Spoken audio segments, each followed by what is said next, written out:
Hey everyone, welcome back to the Retire While You Work podcast this week. I'm Miles Zuger, joined by Carson Odom. Both of us here of Adams Wealth Partners. Back this week with, I think, a pretty good topic. Going to be talking about just what it means to be investing in your working years or the years that you're employed. Depending on your age, this probably looks a lot different, and we're going to get into a little bit of that. But obviously, in the beginning, it's all about just getting started. As you start to progress in your career, maybe change jobs or grow within the original job that you had, income starts to go up a little bit, hopefully. And so then options available to you become a little different, and that looks different. And then as you get to the end of your career, I see this kind of as like a three-phase thing. Then as you get to the end of your career, as you're winding down, you're hopefully still saving, but looking more towards the future of retirement and starting to plan for those withdrawals coming from a portfolio. So it doesn't need to be complicated. I think you can kind of simplify things, but Carson, go ahead and jump in. Yeah, I was also going to just throw a plug out there for those of you who listen. We always appreciate you coming back week after week, and we've got some exciting new episodes coming over the next few weeks. We've got lining up some great guests that we're going to have on the show. So over the coming handful of weeks, we've already got some scheduled to have some guests on our show, and there's some professionals around here in Nashville, and they're really smart, really talented individuals.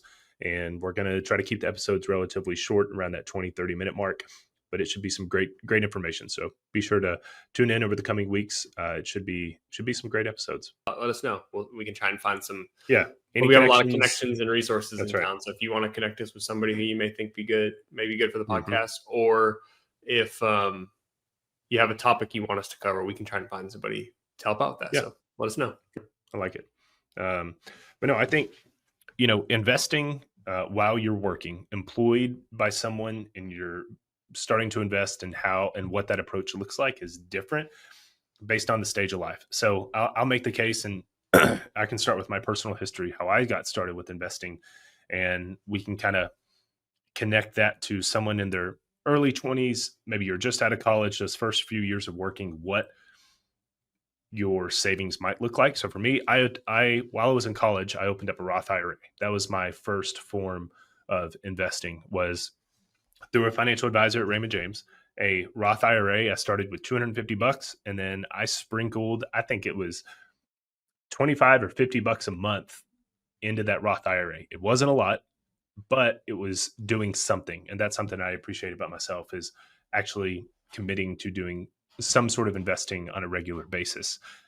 And I think that's one of the biggest things too. It's like just getting started. I think some people are like, oh, I only have $250, or I can only do 25 or $50 a month. But it's also like, that's better than nothing. And it just starts to build that discipline to where, as hopefully you're making a little more money. Okay, I'm going to go from doing $25 to $50. I'm going to go from doing 50 to 100, 100 to 250. And you start to compound on that over time. And that's where you obviously start to see the growth a little bit more. But just getting started benefits you down the road, especially when you're young. I mean, we can pull all the stats that show what compound interest looks like if you start saving when you're, even the difference is starting between 22 and 30. It's pretty incredible. And so just building that discipline is a huge win early on. That's right. And for me, it was Roth IRA for a few years. I was just, again, didn't have a lot of money in college, or first job out of college. So it was just dripping some money into my Roth IRA on a monthly basis. And after that, once I had access to an employer plan, I didn't necessarily change my Roth IRA contributions. So what I did, my priority was, okay, I'm just getting started in my job. What's my priority? A, keep contributing to my Roth IRA. That money is going to grow tax-free forever. Massive benefit. I don't want to stop that momentum. B, I've got access to a company 401k. I need to take advantage and contribute at least to the point where I can get my employer match. A lot of times these days, employers are going to match 3 or 4%. Absolutely contribute 3 or 4% in order to get that full employer match. That is a immediate doubling of your money, especially if it vests immediately. You are doubling your money just like that. Just by participating, putting $100 in, your employer is giving you $100 just like that. And it's yours. Yes, you can't touch it until you're 59 and a half. It's long-term money, but it's still one of the best investments you can make. So I highly recommend keep that. If you follow a similar path, just getting started, keep a little bit of money dripping into a Roth IRA, take advantage of that first 401k you get, and at least contribute enough to get the employer match. I mean, that's I think like the very first phase, kind of as I alluded to. Maybe there's three different phases of saving. That's getting started early is what it's all about. I mean, to your point, Carson, having time on your side. You maybe don't understand it when you're 22, 23, and just coming out of college and starting your first job. But if you just go ahead and get started, and to your point, I mean, that company match is everybody needs to be taking advantage of that. I mean, and it just builds that discipline and to automatically start increasing your savings. A lot of times with plans, you can say, hey, bump me up automatically 1% a year in my savings rate inside the 401k, so that you're not even having to think about it. You're just going from 3 to 4 to 5 to 6 and so on, and continue to save. Hopefully along that way you're getting raises, and so that amount is growing. So you're not necessarily having more take home pay because that amount's growing and you're taking a little bit off the top from a raise. So I think it's just all about automating it, taking advantage of a company match, and then trying to auto escalate what your contribution is along the way early on. That's kind of the phase one, I think. I highly recommend that for sure. And once you find yourself where, okay, you've got good savings going into your 401k, you're saving in a Roth IRA, then let's go back to our buckets that we talk and preach about. And let's make sure that you've got that emergency fund funded at least to 3 to 6 months worth of expenses. At least there's, you can cover big expenses without going into debt. You've got that emergency fund, you're funding a 401k, Roth IRA. Now, like Miles said, then you can focus on all the extras above and beyond that, like upping your contributions slowly but surely over time, or eventually open a brokerage account and bucket 2 account where your extra savings can go. But that can be down the road. What about what do you think, if and when, at what age does it make sense to start contributing or participating in like employer stock purchase plans? Yeah, I guess some companies have those to where they allow you to essentially buy company stock in it of the company you're working at. It's different than Yeah, RSUs. So different some than people RSUs. have RSUs where you're awarded shares. Employee stock purchase plan is you have the right to buy company shares, usually at like a 10 or 15%. Yeah. Usually some sort of discount, usually some sort of limit on how much you can buy. I think I think as early as you can afford to, if you believe in your company, like if you just kind of view this job as a stepping stone to the next thing, I don't really think it probably makes much sense to participate in it potentially. I mean, maybe it does, maybe it doesn't. It's every situation's individualized, but if you if you really enjoy your job and you see yourself being there a long time, I think it makes sense to participate in something like that because you are getting the discount on the shares you're buying. Usually there's a limit on how much to let you buy. I think the one thing that we caution against is don't be putting too much, like you don't want to be putting all of your excess cash flow into company stock, because if you are working there and that's where you're employed, that's where all your income's coming from, and now you're putting a lot of your net worth into company stock, you're putting a lot of your financial future into one single company, which can bring on a lot of risk as well. I mean, so you don't necessarily want to do that, but I think it makes sense to participate in some way. Maybe you're putting, I don't know, one, depending on what the numbers are, 1 to 5% a year into there, and then just monitoring that to where if you blink and you look down the road, you're 10 years down the road, and you now have a couple 100,000 in company stock, and you only have and that's basically all your net worth. It probably makes sense to take some time to diversify away from that and look at a plan that does that. Maybe you cut it in half or something like that. But yeah, I think it can be a good feature because you are getting to buy that company stock at a discount. I would just caution against making sure you don't have too much of your net worth in coming from one place. I agree. And with that, I think it comes as a secondary priority to making sure you've gotten your 401k contributed to, then worry about taking advantage of the company stock. Yes, it's 15, it could be 10, 15% off, but if it goes down 20%, you still lost money. Now, you're obviously hoping that it's going to go up over time, especially if you believe in the company that you work for.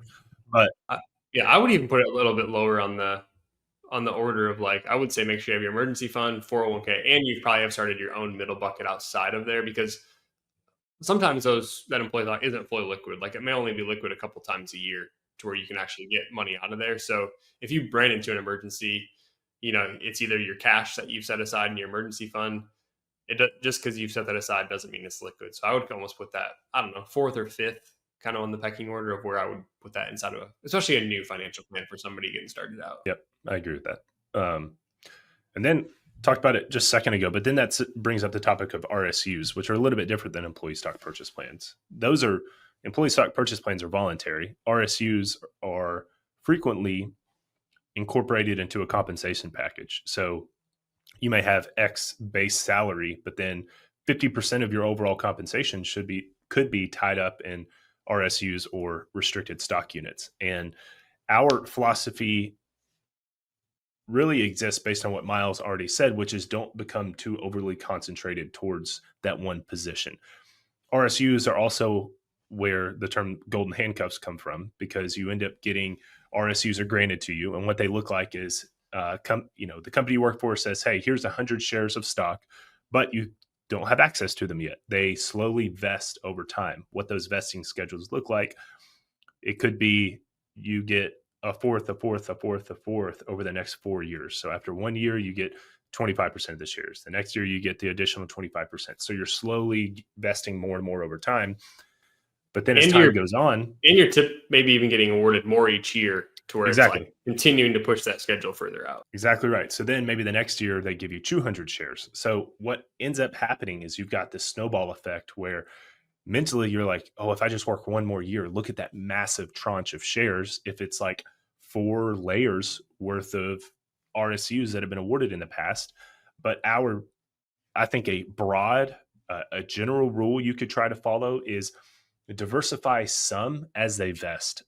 I like a rule of thumb at a minimum, take half off the table, roll it into your own diversified portfolio, keep the other half. Like if you just love your company, believe in it, really view its long-term success, keep half, sell half, and diversify or use for your own personal goals. Do not keep all of your shares vested, because that's how you can very, very quickly be overweighted to one specific company. Yeah. And I think understand the tax implications of the timing of those options and selling. I mean, there can be ordinary income taxes associated with them, which are taxes you're paying at the bracket you're ending up in at the end of the year, which can, if you time that bad, can push you way higher in that bracket than you were planning.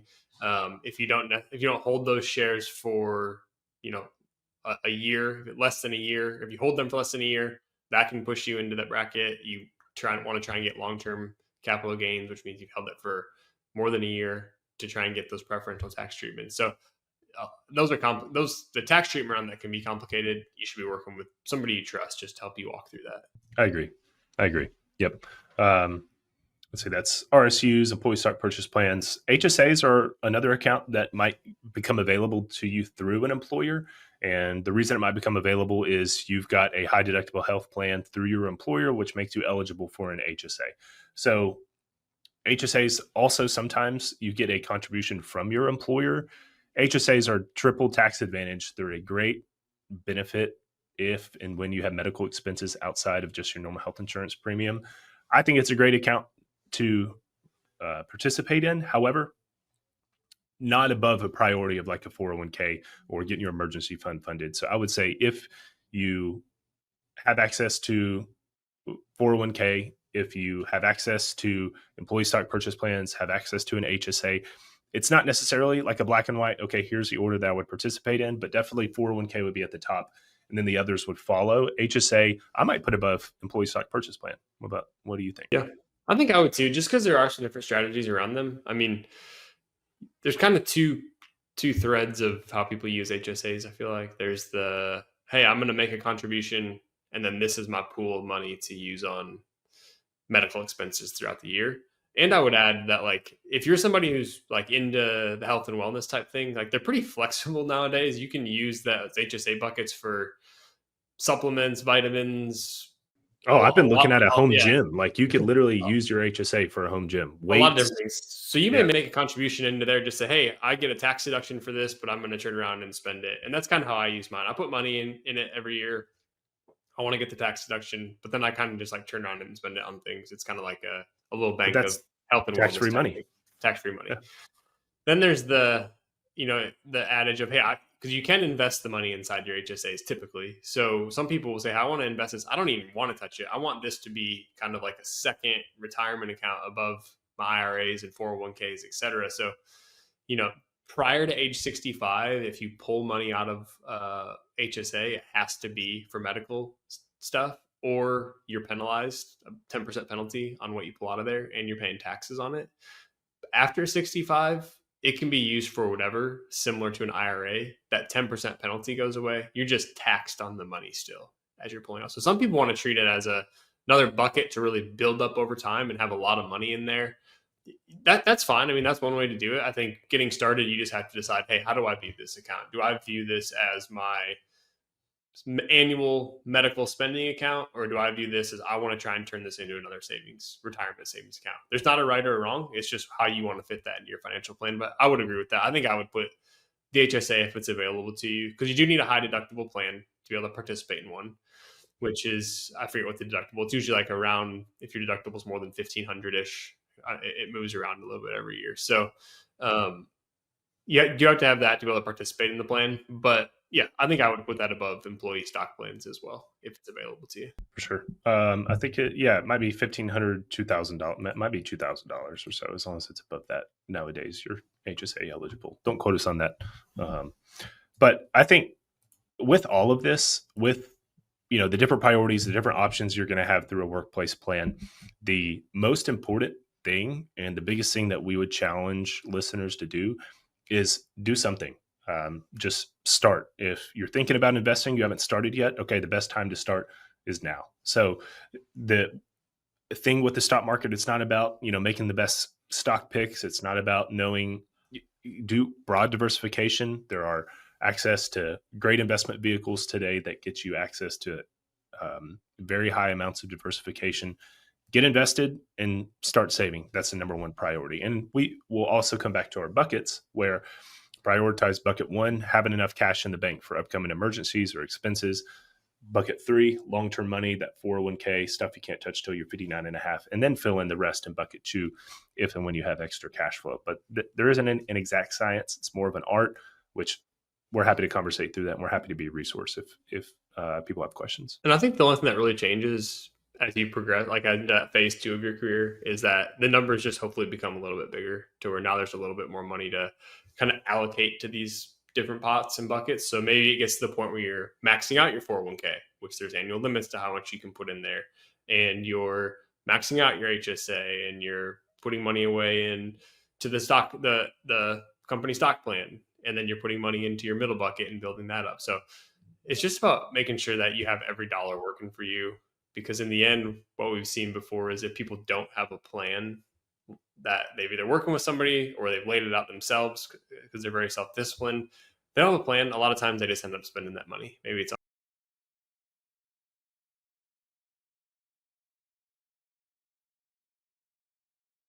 on vacations what's the phrase? If you fail to plan, you plan to fail. Yeah.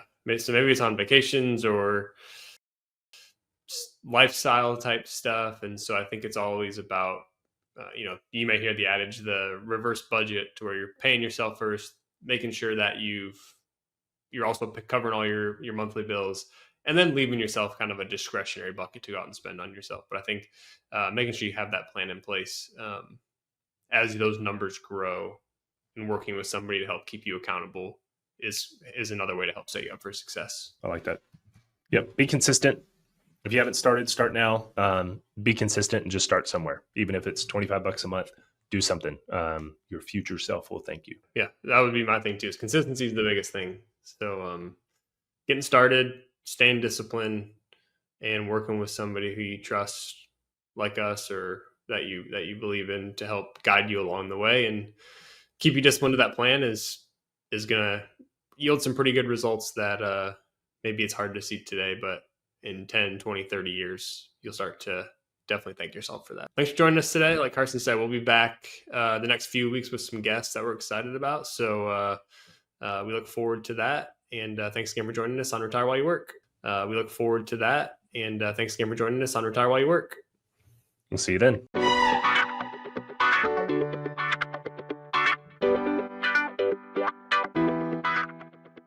Any opinions are those of myself and not necessarily those of Raymond James. Expressions of opinion are as of this date and are subject to change without notice. The information contained in these podcasts do not purport to be a complete description of the securities market or developments referred to in this material. The information has been obtained from sources considered to be reliable, but we do not guarantee that the foregoing material is accurate or complete. Every investor situation is unique, and you should consider your investment goals, risk tolerance, and time horizon before making any investment. Prior to making an investment decision, please consult with your financial advisor about your individual situation. Any hypothetical examples are for illustration purposes only. Actual investor results will vary. Raymond James does not provide legal or tax services. Please discuss these matters with the appropriate professional.